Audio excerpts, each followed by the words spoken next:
जी गुरु श्री विवेक सागर जी महाराज की जय, मुनि द्वय की जय,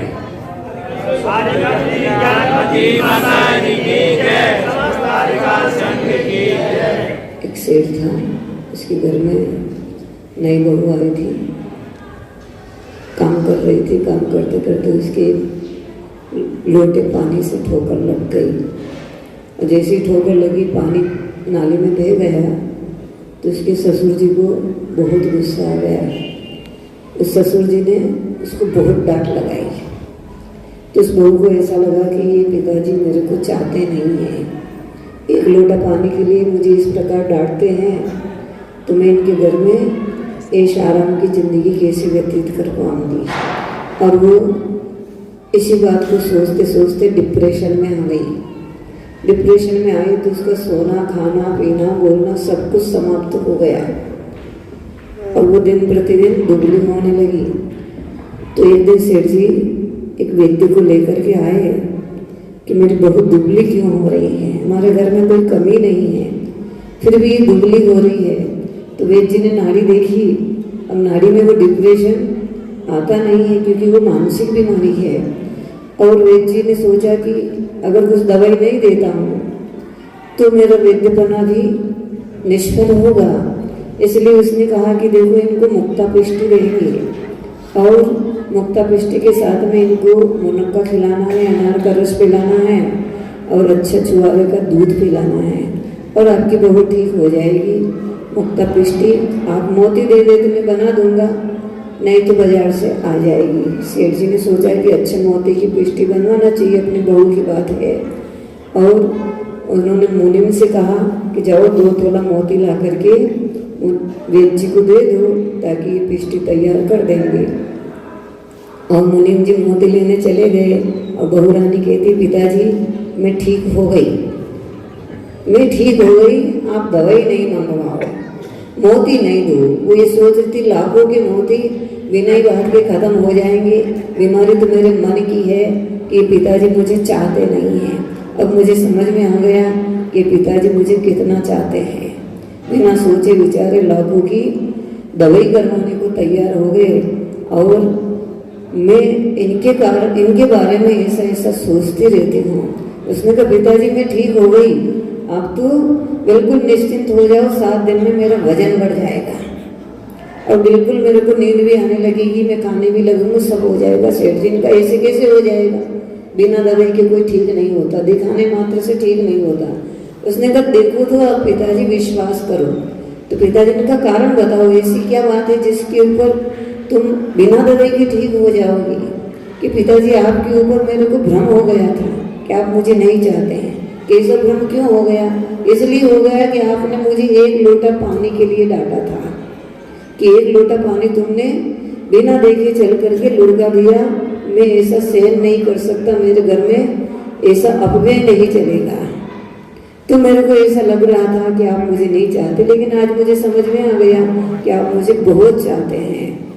तो सेठ जी ने कहा बेटा तुम पानी का मूल्य नहीं समझती हो, पानी का मूल्य होता नहीं है, उसका आंका नहीं जा सकता मूल्य, लेकिन जीवन में सबसे ज़्यादा आवश्यक चीज़ पानी है।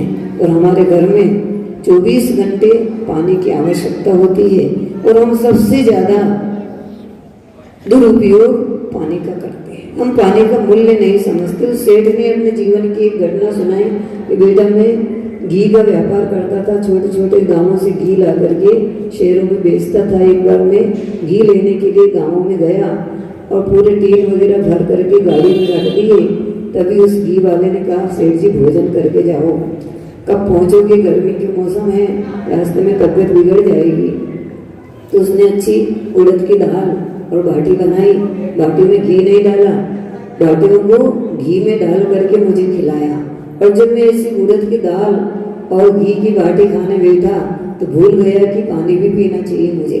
और जब मेरा पेट पूरा भर गया तब मुझे याद आया अरे मैंने पानी तो पिया ही नहीं, अब क्या होगा, रास्ते में बिना पानी के क्या होगा, प्यास लगेगी। तो मैंने विचार किया कि चलो एक रस्सी ले लेते हैं और एक लोटा ले लेते हैं। और क्या लेना, अच्छा तुम लोग बोतार मत। अच्छा तो आज चेक कर लेंगे सबके देख किस किस के बैग में छन्ना है। हम तो कहते जैन लोग यदि जैन हैं और घर से बाहर निकल रहा है तो उसको अपने बैग में सबसे पहले छन्ना रखना चाहिए। पैसे रख पाए या नहीं रख पाए, पैसे तो कहीं से और भी निकाले जा सकते, लेकिन छन्ना नहीं निकलेगा कहीं से। ये जैन का चिन्ह है। तो सेठ जी ने छन्ना रख लिया, रस्सी रख ली, लोटा रख लिया और रवाना हो गए। अब लोटा और रस्सी और छन्ने से थोड़ी पानी मिलता है क्या? पानी का कुआं भी तो होना चाहिए। और रास्ते में चलते चलते उनको प्यास लगी तो उन्होंने कुआं ढूंढा, लेकिन कहीं पर भी कुआं भी नहीं मिला, न हैंडपंप मिला, न बोरिंग मिला, न किसी का घर मिला। आखिर ऐसा लगने लगा कि अब तो 5-10 मिनट यदि पानी नहीं मिला तो प्राण निकल जाएंगे। और फिर भी बेटा मैं पानी की खोज कर रहा था कि पानी मिलेगा, मुझे पानी मिलेगा। और आगे ढूंढते ढूंढते मैंने नमोकार मंत्र पढ़ा, भगवान को याद किया, और जैसे ही भगवान को याद किया मुझे एक झोंपड़ी दिखी और उसमें एक व्यक्ति पानी लेकर के आता हुआ नजर आया। तो मैंने जल्दी से दौड़ करके उसके पास जा करके कहा कि बेटा एक लोटा पानी दे दे। उसने कहा सेठ जी मैं पानी नहीं दे सकता, आपको घी चाहिए तो ले जाओ मेरे घर से, पानी नहीं दे सकता क्योंकि पानी हमारे यहाँ से बहुत दूर है, 2-3 किलोमीटर से मैं ये घड़ा भर के पानी लेकर के आया हूँ, मैं पानी नहीं दे सकता। बेटा मैंने उसके सामने हाथ जोड़े, मैं उसके पैर पड़ गया, गिड़गिड़ाने लगा। तब उसने कहा सेठ जी तुम्हारी गाड़ी में जो चीज है वो चीज एक लोटा भर के मुझे दो तो मैं तुम्हें एक लोटा पानी दूंगा। और मैंने प्रसन्नता से एक लोटा भर के शुद्ध देशी घी दिया, तब उसने एक लोटा पानी दिया। तो मैंने दिया और उस समय वो मेरी सोने की चेन भी खुलवा देता तो भी मैं सोने की चेन देता कि नहीं, एक लोटे पानी से मेरे प्राणों की रक्षा हो जाएगी। उस समय मुझे समझ में आया कि पानी कितना मूल्यवान होता है। और हमें भी सोचना चाहिए, यह सब दिल्ली के आसपास वाले लोग हैं और इधर पानी का मूल्य लोग नहीं समझते हैं। हम सुबह से लेकर के शाम तक कितने पानी से अपना काम चला सकते हैं इसका विचार नहीं करते हैं। हम पहले टोटी चालू करते हैं, उसके बाद ब्रश उठाते हैं, उसके बाद मंजन करते हैं, उसके बाद कुल्ला करते हैं। हम नहाते धोते हैं तो भी कितना पानी वेस्टेज करते हैं। नहाना धोने की मनाही नहीं है, पीने की भी मनाही नहीं है, घर आंगन को साफ करने की भी मनाही नहीं है, लेकिन हम पानी का उपयोग करना सीखिए। हमारे घर की टंकी जब भरती है और भरने के बाद ऊपर से पानी आता है, पानी आने के बाद छत गीली होती है और जब नीचे गिरता है तब हमारी आँख खुलती है कि हमारी टंकी भर चुकी है। फिर हम जाकर के बटन बंद करते हैं। बटन बंद करने के बाद भी 2-3 बाल्टी पानी तो दे ही जाता है। मतलब एक बार टंकी भरने में हमने 5-7 बाल्टी पानी को, पीने के योग्य पानी को नाली में बहा दिया। हमने अपने देश के साथ में कितना अन्याय किया है। हमारे देश के ऐसे प्रदेश है जहाँ पर पीने को पानी नहीं मिल रहा है और हम पानी को इस प्रकार से बहा रहे हैं। हम यदि पानी की टंकी में एक मोटर क्या मशीन लगा लें जो ओवरफुल वाली क्या बोलते हैं, हाँ अलार्म मशीन लगा लें तो मशीन आपकी टंकी भरने के पहले ही बोलना चालू कर देगी और आपकी टंकी से एक बूंद पानी भी नाली में नहीं जाएगी। देश की अपेक्षा के धर्म की अपेक्षा तो एक बूंद पानी में असंख्यात तरस जीव होते हैं। जैसे ही वो पानी नाली में गया उस नाली के क्षार पाने के कारण से पूरे के पूरे जीव एक क्षण में मृत्यु को प्राप्त हो जाते हैं। हम पानी की रक्षा करें। हमारे देश में जैसे ही गर्मी का मौसम आने लगता है बहुत सारी सभाएं होती है, आंदोलन होते हैं, जल बचाओ की योजनाएं बनती है और कितने सारे पम्पलेट छपते हैं, दीवारों पर लिखे जाते हैं, सब कुछ होता है, लेकिन हम ध्यान नहीं देते हैं और पानी ऐसे ही बहता रहता है। आंदोलन होते रहते हैं, आंदोलन में बोलने वाले के घर पर भी वो मशीन नहीं लगी रहती है जिससे पानी की बचत की जा सके। इसलिए तुम लोगों के जीवन में जब भी कोई शादी का दिन आए, बर्थडे आए, तो ऐसी मशीनें हमारे अड़ोस पड़ोस में सामाजिक स्थानों पर सबसे ज़्यादा पानी वेस्टेज होता है, वहाँ पर वो मशीन लगाएं। उस मशीन लगा करके पानी की बचत करें, धर्म भी होगा, पानी की रक्षा होगी, देश के जीवों के लिए एक दया का परिणाम होगा। और आज सब लोग भोजन करके जाएंगे तो एक नियम लेकर के जाना कि हम झूठा नहीं डालेंगे। झूठा जानते हो ना?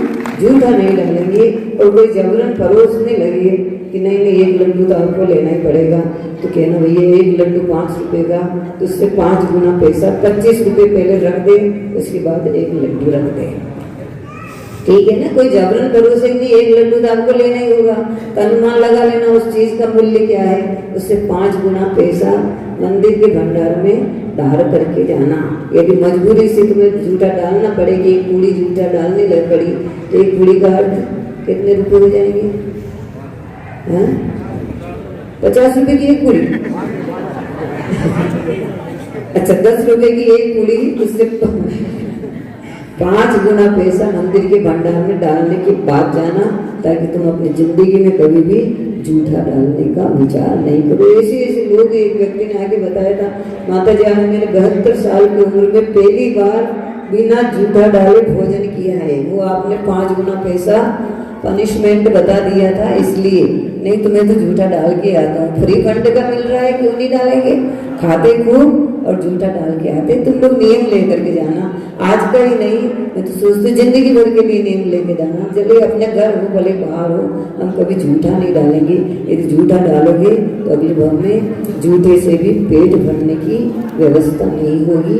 हम धर्म करें, पानी को बचाएं और झूठा नहीं डालें, ताकि हमारे देश में अन्न की समस्या और पानी की समस्या, दोनों ही समस्याएं हल हो जाए। और माता जी के लिए एक बात और कह दो कि कुछ भी खाओ पियो, जहाँ भी खड़े हो बैठो बोलो, तो याद रखो कि मैं जैन हूँ, मैं जैन हूँ। नमोकार मंत्री माला फेर पाओ या नहीं फेर पाओ, ये माला जरूर फेर लिया करो कि मैं जैन हूँ। मैं जैन हूँ तो मुझे क्या खाना चाहिए, मुझे कैसे बैठना चाहिए, कैसे बोलना चाहिए, और मेरा जीवन कैसा संस्कृत होना चाहिए। सबके जीवन में शांति हो, सुख हो। और बहू तो सुधर गई, पिताजी की बात सुन करके उसने पानी का अपव्यय करना बंद कर दिया, इसलिए हम तुम्हारे को कथा सुनाई। तुम भी जैसा करने लगोगे, तुम्हारी कथा भी और जगह कहीं सुनाई जाएगी। महावीर भगवान की जय।